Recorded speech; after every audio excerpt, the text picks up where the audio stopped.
नमस्कार, श्री स्वामी समर्थ सर्वांना. मी माधवी तुम्हा सर्वांचं पुन्हा एकदा आपल्या या नवीन ब्लॉगमध्ये डोळ्यामध्ये खूप सारी स्वप्न, खूप साऱ्या आशा, अपेक्षा घेऊन ना डबल जिद्दीने ना आपल्या या नवीन प्रवासाची सुरुवात करत आहे. माझ्या या नवीन प्रवासाची सुरुवात करत आहे आणि खूप जास्त एक्सायटेड तर आहेच मी, पण थोडीशी नर्वस देखील आहे. असं वाटत आहे की यूट्यूबवरती मी पहिलाच माझा व्हिडिओ अपलोड करते की काय असं वाटत आहे, कारण ट्रॅक थोडासा चेंज केलेला आहे ना त्यामुळं.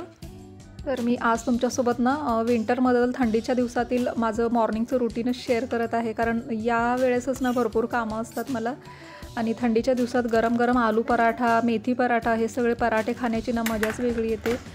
पण माझ्याकडं टोमॅटो केचप संपलेला होता, म्हणून मग टिफिनमध्ये ना सॉससोबत आपलं काय आलू पराठासोबत दहीच दिले मी, कारण जोपर्यंत त्यांनी मुली खातील तोपर्यंत रूम टेम्परेचरवरती येऊन जातं दही, म्हणून दहीच दिले.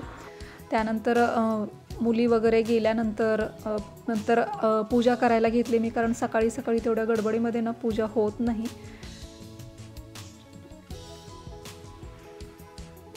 त्यापेक्षा सगळे गेल्यानंतर ना निवांत पूजा केली का नाही खूप बरं वाटतं. नाहीतर म्हणजे कामाची गडबड असती, जीव तिकडे ओढत असतो, कामाकडे उशीर होतो, मुलांचा डबा करायचा आहे म्हणून, आणि त्या गडबडीमध्ये पूजा करणं नाहीच बरोबर वाटत. त्यापेक्षा सगळं मुलांचं एकदा वाइंड अप करून मुलींचं पाठवलं की नाही निवांत मला माझा टाईम म्हणजे पूजा करताना घालवता येतो.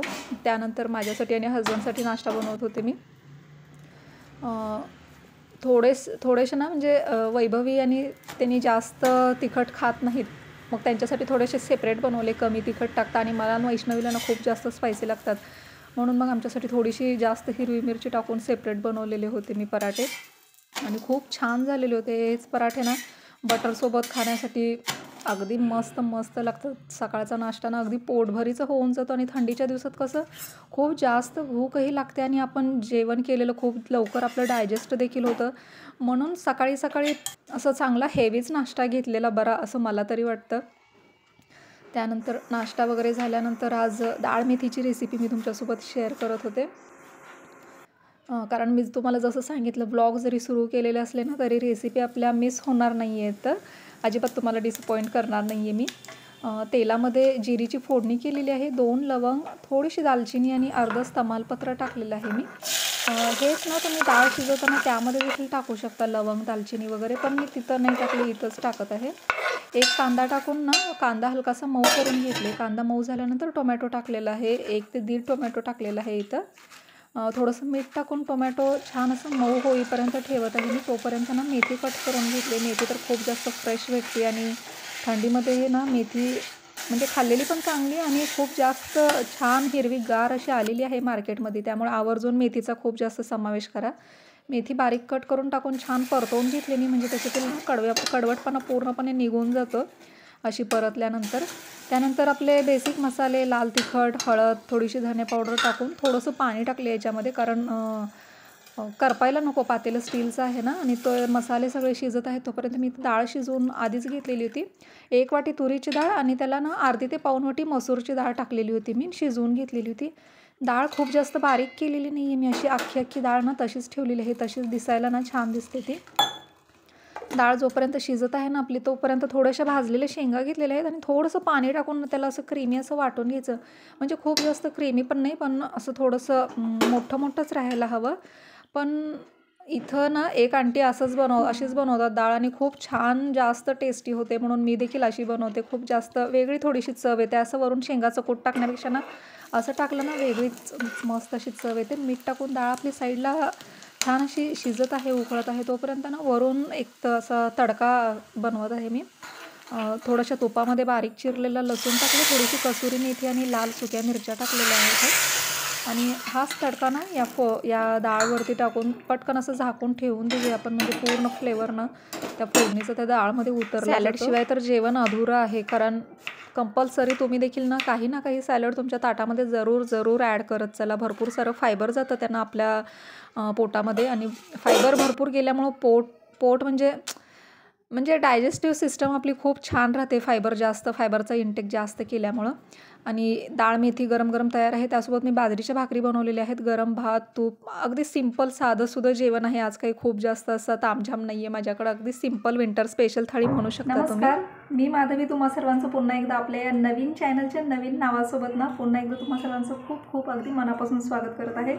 थोडी ते सवय लागलेली आहे की माधवी स्प्लेटरमध्ये म्हणायची, पण सवय होऊन जाईल थोड्या दिवसांमध्ये. आणि तुम्हाला आपल्या या चॅनलचं नवीन नाव कसं वाटलं ते मला कमेंट करून नक्की सांगा तुम्ही. आणि व्हिडिओ तुम्ही इथपर्यंत पाहिलात त्याबद्दल देखील खूप खूप धन्यवाद. तुमच्यासोबत ना थोडंसं शेअर करायचं होतं मला की आपल्या चॅनलवरती ना एक कवयित्री देखील आहे, दीपाली ताईंबद्दल मी बोलत आहे. भलेही मला चॅनलमधून इन्कम जरी काही नसला ना, तर यूट्यूबमध्ये येऊन इतकी सुंदर मैत्रीण मला मिळालेली आहे. म्हणजे हे प्रेम ना त्या ताई जे मला आशीर्वाद आणि जे प्रेम देतात ना, ते कुठंच पैसे देऊन कुठंच भेटणार नाही. 3-4 महिन्यापासून, ऑक्टोबर महिन्यापासून ना त्या ताईंसोबत ओळख झालेली माझी. तेव्हापासून तुम्ही पहा, प्रत्येक व्हिडिओ पोस्ट शॉर्ट्सच्या खाली त्या ताईंची कमेंट आहे आणि भरभरून मला आशीर्वाद आणि त्यांनी प्रेम दिलेलं आहे. म्हणजे इतका टाईम काढून माझ्यासाठी दररोज कमेंट करणं, आणि कमेंट त्यांनी 1-2 शब्दाची देखील करत नाहीत, एवढी मोठी कमेंट करतात त्या ताई.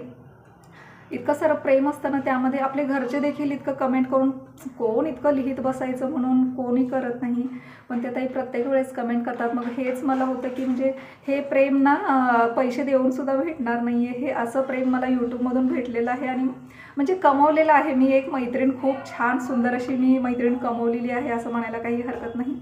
त्याच ताईंनी ना मला परवा दिवशी खूप छान अशी कमेंट केलेली होती. म्हणजे काय कवयित्री आहेत त्या ताई, अशी कविताच लिहिलेली आहे त्यांनी माझ्यासाठी. तीच कविता ना मला तुमच्यासोबत शेअर करायची होती, ती सांगते मी तुम्हाला सांगते. माझ्या एका म्हणजे लास्ट ब्लॉगखालीच त्यांनी ही कविता लिहिलेली होती. अप्रतिम माधवी, आणि तुझ्या गोड लेकीचे ड्रॉइंगसुद्धा खूप छान. फावल्या वेळात सुचणारी शब्दरचना आज फक्त तुझ्यासाठी. प्रिय माधवी, मैत्री तुझी नि माझी, आयुष्याच्या प्रवासात भेट तुझी झाली. मैत्रीमधल्या नात्यात एक गोड मैत्रीण मिळाली. काही क्षणांचीच ओळख पण परकी नाही वाटली. मी अन तू, तू अन मी, मग मैत्री आपुली सजली. बंद जुने पूर्वीचेच क्षणात आपुलकीही गहिवरते. न संपणाऱ्या भेटीची मग रोजच दुपार रंगते. आपण जिथे कुठे असू मैत्री तीच राहील. तुझी प्रेमळ गोड मैत्री अशीच मनात घर करून राहील. किती सुंदर कविता आणि किती सुंदर शब्द लिहिलेले आहेत. खरंच खूप खूप खुश झाले. आणि माझ्या आत्तापर्यंतच्या प्रवासात ना माझ्यासाठी पहिल्यांदा कोणीतरी ही कविता लिहिलेली आहे किंवा अशी शायरी, असे 4 शब्द माझ्यासाठी लिहिलेले आहेत. कुणीच नाही आजपर्यंत केलेलं. खूप खूप धन्यवाद दीपाली ताई तुमचे. त्या दिवशी पोस्टला टाकणार होते पण नाही म्हणलं, व्हिडिओमधूनच सांगायचं म्हणलं की, कारण पोस्ट इतके जण पाहत नाहीत ना. मला हे सगळ्यांना सांगायचं होतं की यूट्यूब जरी चॅनल मॉनिटाईज नाही होतं की नाही ते पण माहिती नाही आहे. जरी काही नसलं ना तरी इतकी सुंदर मैत्रीण मी कमवलेली आहे या चॅनलमधून, या जर्नीमधून. आणि तुमचं हे प्रेम, आशीर्वाद मला हे असंच कायम हवं आहे. आणि मला खात्री आहे की अशाच ना खूप साऱ्या मैत्रिणी माझ्या बनतील इथं या यूट्यूब जर्नीमध्ये. आणि तुम्हाला आपल्या या नवीन चॅनलचं नाव कसं वाटलं ते देखील मला कमेंट करून ना तुम्ही नक्की मला सांगा. आणि म्हणजे काही मला बदल करायचे असतील किंवा तुम्हाला काही सजेशन द्यायचं असेल ना ते देखील मला सांगा. भेटूया मग पुन्हा एकदा अशाच छानशा ब्लॉगसोबत. तोपर्यंत मस्त खा आणि स्वस्त राहा म्हणायचं का. रेसिपीचं चॅनल तर नाही आहे, तुम्हीच मला कमेंट करून सांगा. मग तोपर्यंत मी ही लास्टची लाईन बोलू का नको, जी मी आधी बोलत होते ना, तोपर्यंत मस्त खा आणि स्वस्त राहा, ही लाईन मी कंटिन्यू ठेवू का नको, हे तुम्ही मला कमेंट करून सांगा. भेटूया मग पुन्हा एकदा अशाच छानशा ब्लॉगसोबत. तोपर्यंत बाय.